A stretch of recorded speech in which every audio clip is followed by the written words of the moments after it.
Hello there. It is a Saturday morning. Yes, morning. For once, I'm filming on a morning. I left the house before 10 o'clock today. That's so rare for me these days. Right now, I'm walking through what we could call Wangshini Newtown. I'm not sure if anybody actually refers to it that way anymore, or if they ever really did. But this was a pilot Newtown project that was designated in 2002. Construction started in 2010 or 2011 and completed around 2017. It's basically 4 square blocks of apartments, and it is of such a different design from all of the other Newtown projects I've seen. You know, most of the Newtown projects, they just have different apartment complexes spread out across an area. They're all self-contained and independent, disconnected from each other basically. But this place is so different from that. You see the street right here. This kind of serves like a main street. And it covers a full block in this direction and then another block over there. And on the west and the east sides of the street, different apartment complexes stretch back away from here, and they're connected. On the southern half and the northern half, you've got these pathways running east and west that connect all of the apartment complexes. And it's like a town within the town, a city within the city. My wife and I just refer to this as the apartment town. Normally, I'm not interested in living in an apartment complex, but this place, I wouldn't mind it, actually, I think. I mean, look at these apartments. They're not so tall, yeah? They're not the towers. There are some tower apartments that are part of this complex, but these are not it. But I wouldn't mind living somewhere like this. That would be pretty interesting, I think. We first passed through here, we didn't even know about it. We first passed through here one day when we were still living in Hanamdong, and it was shortly after the place was constructed. And we were just blown away by everything here. I'm not aware of anything else quite like it.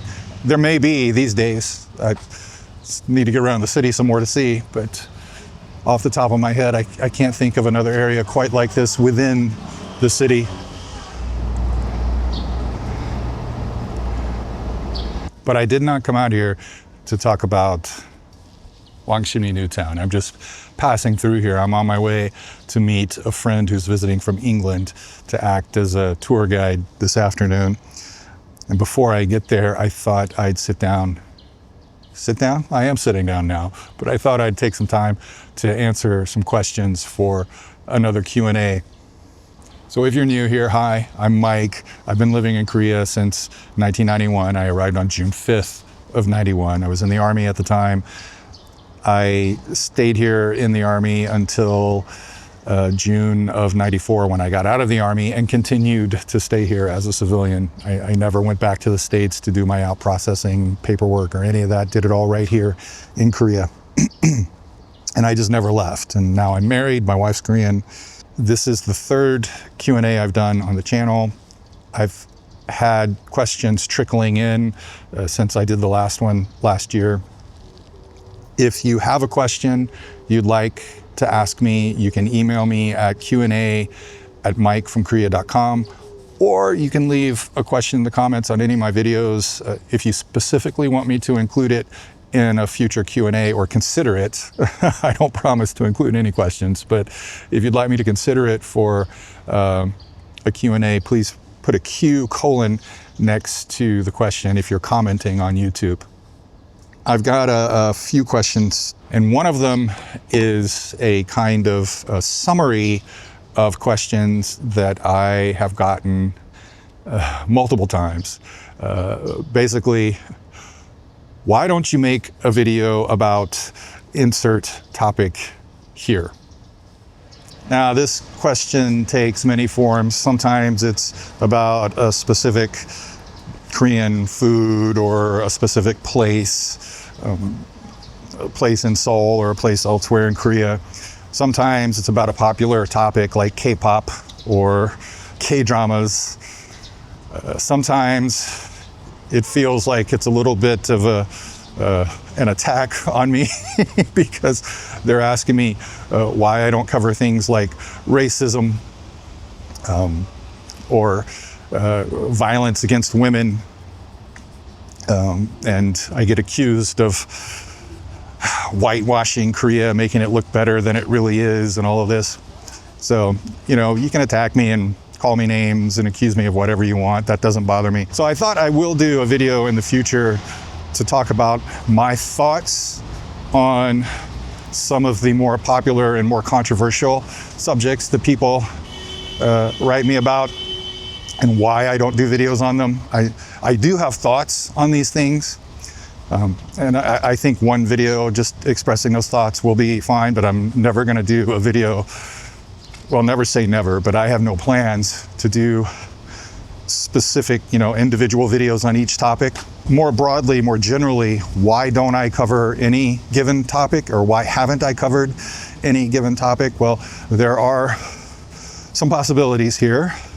The first being that I just haven't gotten around to it yet. That is one possibility. There are places people have asked me to visit that I would like to visit and do a video about. For example, Suwon, Busan, and several small towns and places in between. I'd love to do it. I just don't have the time for it. So that's another thing I've got to consider is time. Another reason I don't cover some topics is that I have a vision for this channel. Every idea I get for a video, every decision I make about this channel or anything related to it, basically, I filter through my vision statement. Does it align with my vision? If so, it's a good candidate. Doesn't mean I have to do it. It's just a good candidate to do. It's a possibility. If it doesn't align with my vision, then I probably shouldn't do it. Doesn't mean I won't, but it's something I probably shouldn't do. And so far, I've mostly stuck to my vision. The only time I've deviated from that is when I did the UK videos, but I had very good reasons for doing that. And my vision statement tells me, look, I'm going to be making videos that are from my perspective, based on my experience and my interests in Korea. Videos about Korea from my perspective, based on my experience and my interests. So let's talk about K-pop as an example. Do I have experience with it? Yeah, some. 30 years ago, I was really into Rura, for example. I think like most other men in Korea at the time, and probably some women too, I was crazy about Kim Ji-hyun. But I also liked, Kim Gun-mo and So Tae-ji and all these other groups, Tutu. I was into K-pop a little bit back then. These days, not so much. So the other thing is I'm not really interested in it. So I'm not too motivated to make videos about K-pop. So that's basically the gist of it. Either I haven't gotten to it yet because I don't have time for it, or it's somewhere further on my list. There are so many topics and so little time, right? And the other thing is either I don't have direct experience with it, or I'm not interested in it, or both. And that's it.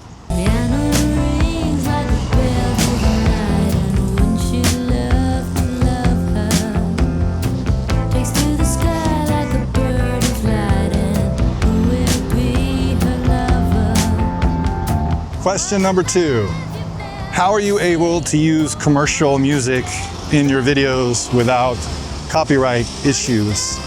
This is thanks to a music licensing company called Lickd, L-I-C-K-D. They have a website, lickd.co. They have a huge library of both stock music and commercial music that they're updating all the time. When I first found out about them, they had a subscription model of $15 a month that gave you access to their stock music. And then if you wanted to license a commercial track, it was $8 per track. Without the subscription, you could still license the commercial tracks at $32 a track. So I signed up for the subscription and started licensing music periodically. And eventually I was licensing 3, 4, 5 commercial tracks a month. So they changed their subscription model late last year, and now I'm paying $42 a month, but I get 4 commercial tracks included with that price. So that works out to be $5 cheaper than the old model, which was $47, $15 for the basic subscription, and then $32 for the 4 tracks. So I like the new model. Think about how much it would have cost in the past, right, to license one of these tracks. It would have been impossible for somebody like me, somebody just making YouTube videos. But now, $8 per track, cheaper if I use one of the 4 credits.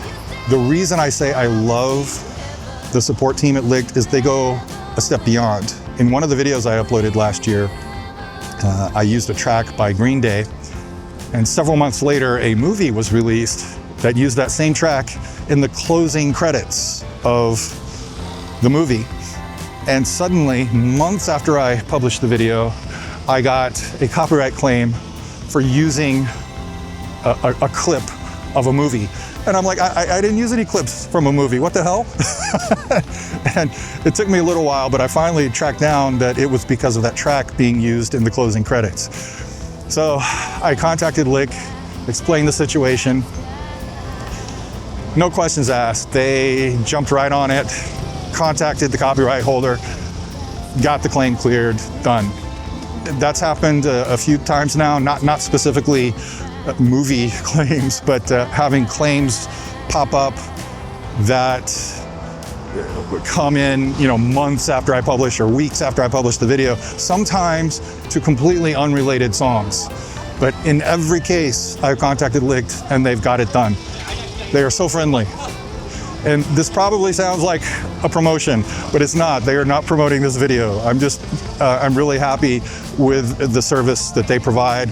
I've used 4 now music providers.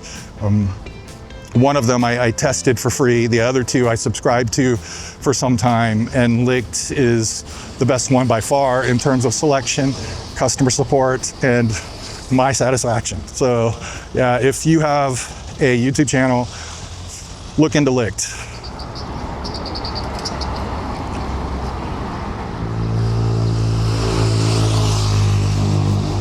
Question number 3.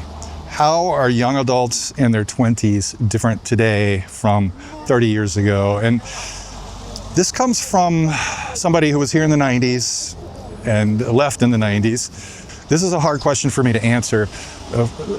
On the one hand, in the 90s, I was in my 20s. So I was on the same level as the 20-something Koreans back then. Most of the, a lot of the Koreans that I hung out with were in their 20s. But today, I'm in my 50s. I don't typically hang out with 20-year-olds anymore. So I'm not so in tune with the younger generation here. One thing I can say is that the 20-somethings out there today don't surprise me like they did 10 or 15 years ago.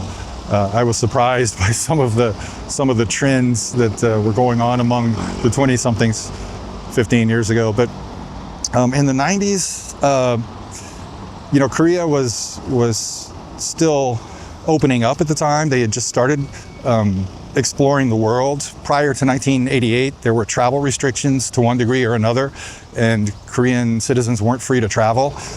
Those restrictions were finally lifted completely in 1988, I believe it was. And after that, a travel boom kind of took off. I don't think it happened all at once, but the 20-somethings were a big part of that. Now, some of them, if you were a teenager in the late 80s and early 90s, then if your family had the means, then you might have been sent overseas to study, to finish high school, or to go to university. And that's where a lot of the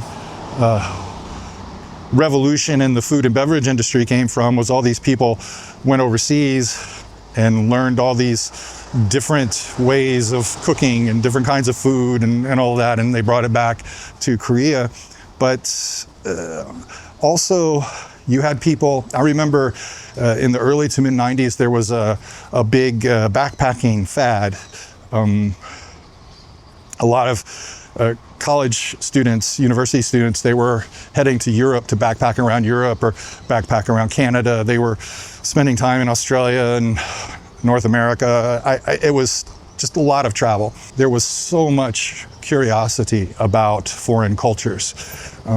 Pretty much every conversation I had with strangers, at some point, cultural differences would come up as a topic. And they would ask questions, in Korea we think this or we do this. How do Americans act? What do Americans think about that? 20-somethings back then were still, I think they were torn between wanting to charge off culturally into this new world that was opening up, but at the same time feeling anchored in the culture of the old world. So there were situations where they adhered strongly to Korean cultural norms. Just as an example, in terms of marriage, I knew cases of Korean and American mixed couples that wanted to get married, and the Korean parents said no, and so the marriage didn't happen. I think the 20-somethings today are much more well-versed about the world than their predecessors were. The people who grew up in the 80s, they only had movies and TV to inform them about other cultures, and so had a lot of distorted opinions and understandings about those cultures. The 20-somethings today are more likely to have actually visited those other countries, and they have a lot more access to information about those other countries. Of course, not all of it accurate still. The internet is full of misinformation and disinformation, but they still, I think, have a broader experience of foreign cultures. They have more opportunities to interact with foreign people here in Korea. So there's that. That's one way they're different. And I think for a period there was in the 2000s and the 2010s maybe, I think there was this drift away. There was this push to intentionally break away from some of the traditions of Korean culture. There was kind of this rebellious spirit, things that were really, really breaking the norms. And you can see that, I think, in the increasing popularity of punk music in the 2000s. You can see it in the way that men started doing things that their fathers and grandfathers never would have imagined, like putting on mascara and that kind of thing. One big difference between the 90s 20-somethings and the 20-somethings of today is that 20-somethings back then were getting married in their early 20s. Women in their early 20s, men in their mid to late 20s, typically. That was the time when if a woman worked in an office, typically she was an office girl, no matter what her actual position was. Her job was to serve coffee when the men were having the meetings. But women of a certain age, and a certain age being like 23, 24, 25, weren't very employable because they were expected to be married soon. And if they weren't married by 25, it's like, what's wrong? So today, I think that doesn't exist anymore. There was a trend a few years ago, and in fact, it was such a big issue that I saw articles about it in newspapers, where people started pushing off marriage, started delaying it. They didn't want to get married in their 20s. In fact, they were so concerned about the job market that they started pursuing extended education, master's degrees and PhDs, even though they didn't really want to, but they just weren't ready to finish school and go out into the world, right? And you had this controversy about women wanting to have children without a husband. That was a thing I remember reading about. So today, I think that's a very big difference, is that people tend to marry later. Instead of getting married in their 20s, they're getting married in their 30s. And my wife and I have been to more than one wedding in the past few years of people in their mid to late 30s getting married. So that's a big difference. And it's hard for me to say anything more definitively than that. I have a sense that certain things have changed. And I mean, there are certain behaviors, like I mentioned in a previous video when I was talking about changes from the 90s to today, how people have tattoos more than they did in the past. You see more people with tattoos. People are more affectionate in public than they used to be, and that's mostly 20-somethings. That's a big thing. So, little things like that that are visibly noticeable. But culturally, I really, it's hard for me to say. I do have a sense that the 20-somethings today are trying to move back to their cultural roots a little bit after that rebellion in the 2010s, where people were trying so hard to move away from them. But it's hard for me to say for sure. So I'd love to know what you think, how you think the 20-somethings today differ from 20-somethings of the 90s in the comments. So if you have an idea, drop a comment below and let me know.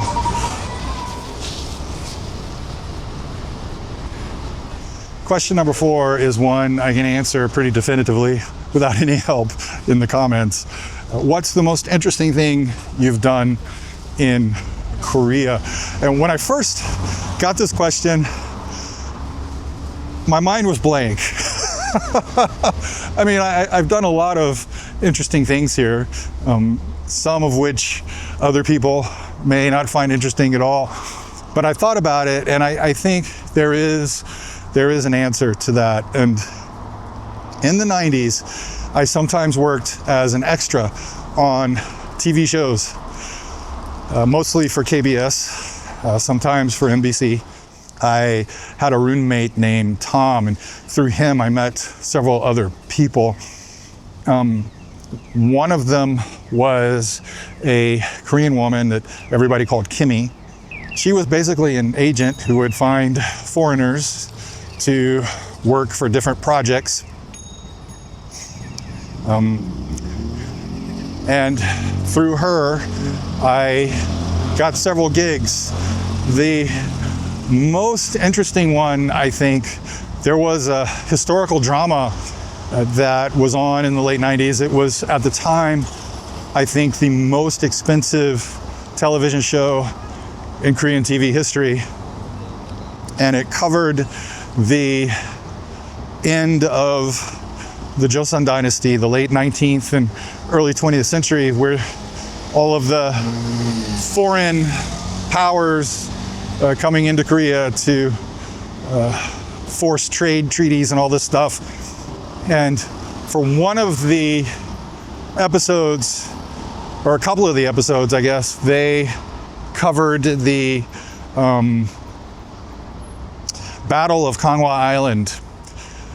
That's where the U.S. sent a ship to invade the island and take a fort there. I think it was to force a trade treaty. I think it was all about trade. I don't recall the details. I should do a video about that one of these days, re-educate myself on it.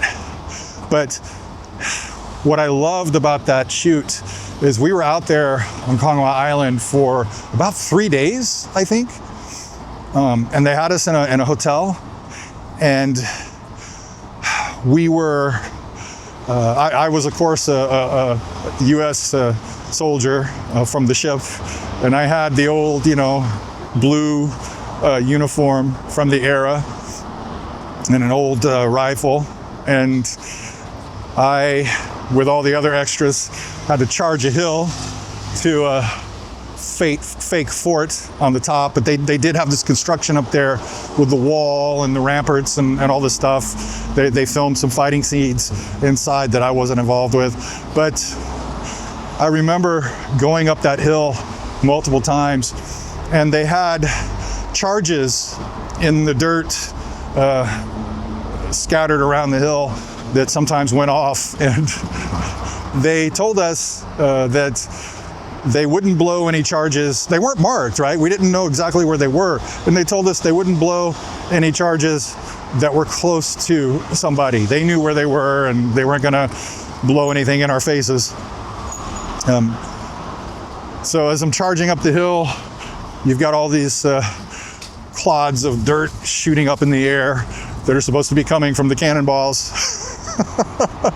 Oh wow, that was a lot of fun. Unfortunately, somebody did get hurt in that because one of the pyrotechnical guys did blow off one of the charges in somebody's face, and he got some burns there on his chin, but he was okay. It was a minor incident, but yeah, that was one of the most interesting things I did. But I worked several times for that show. I once had to stand on the deck of a sailing ship, a 19th century sailing vessel.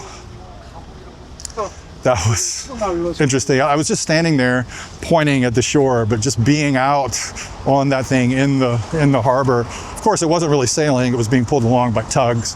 But yeah, that was a fun shoot. But I did several different shows, mini-series and other things. I did a docudrama that was kind of fun about, it was called Hamel Pyoryugi. Oh, I hate saying that word, it's so difficult to pronounce. But Hamel's journal. Hamel was the guy from the Netherlands who was stranded here with his crew, I think in the 17th century, for quite some time. Bart did a video about Hamel on his channel. That was a fun thing. I came into that project late, so I missed the first week or so of shooting, I think, but I was involved with it for about 2 weeks, and that was a lot of fun. A lot of on-site, on-location filming in places of Korea I'd never seen before, and a little bit of studio work.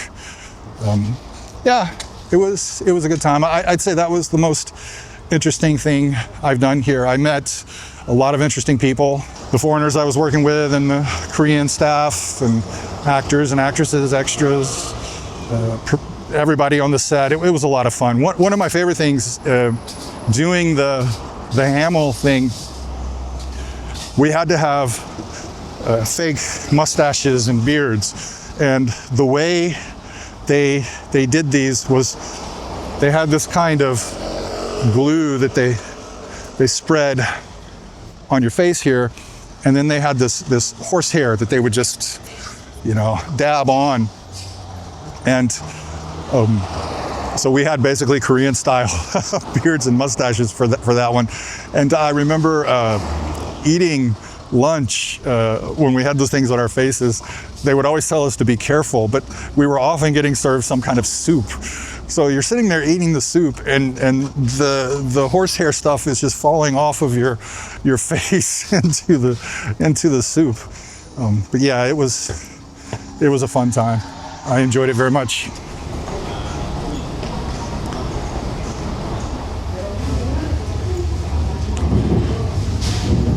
So if you don't know, by the way, I'm walking through the Uljiro Underground Shopping Center, which is branded as Ulji Star Mall these days. I did a video about it last year. It was starting to get a little warm outside and I didn't want to sweat too much yet. The next question. This one is a bit of a personal one. Did you have any issues with cultural differences adapting to your wife and her family? My wife and I had no cultural differences that got in our way. I had already been in Korea for 7 years when I met her and 8 years when we got married. Yeah, so I was pretty well adjusted to most of the cultural differences that tend to get in the way of mixed relationships like that.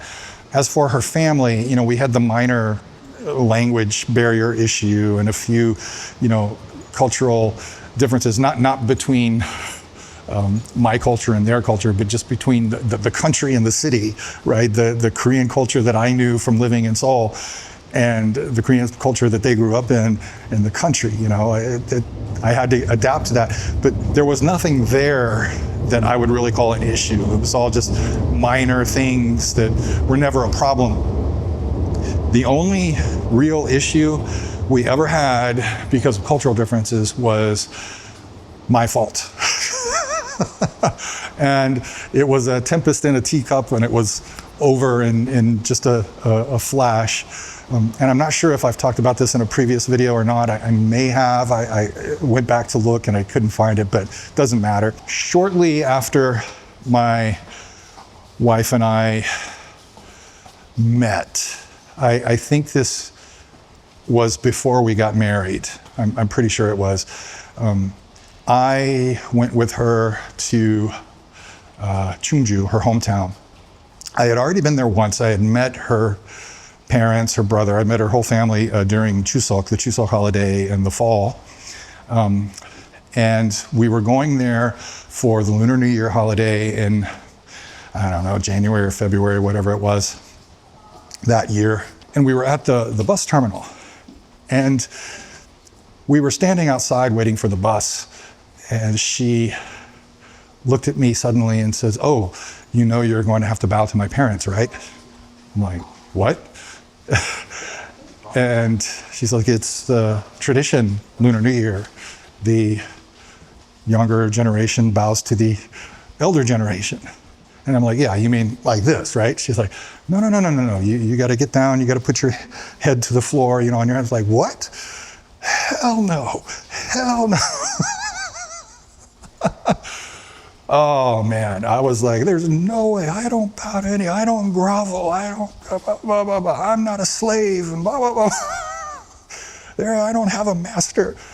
Yeah, that was, you know, it's that whole American culture thing, right?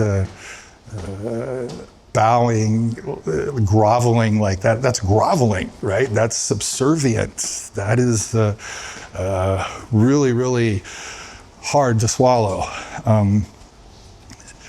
And I stormed off, you know, because what happened was she told me, "If you don't bow, then just don't go. You can't go." I'm like, "Fine." So I stormed off and I walked out of the bus terminal and started walking up the street. And as I was walking, I was fuming, and then the fuming kind of settled down a little bit and I started thinking rationally. And I asked myself, how is it going to hurt me if I bow to her parents? They're not trying to lord anything over me. I'm not being subservient to them. It's just a sign of familial piety, right? It's a sign of respect, that's all. It's not gonna hurt me, and it's going to make me, you know, fit in more with them. So I turned around, I went back, I apologized to my wife. We got on the bus and I bowed to her parents when we were in Chungju, no big deal. Life went on. Well, that's going to be all for this Q&A session. And I wrapped it up with time to spare before I meet my friend. It's just 10 after 12 and we're meeting at 1 o'clock over in Myeongdong. I will do another Q&A somewhere down the road. So do please keep sending in your questions. Q&A at MikeFromKorea.com. Thanks for watching. Thanks for liking. Thanks for subscribing. And I will see you soon. Bye-bye.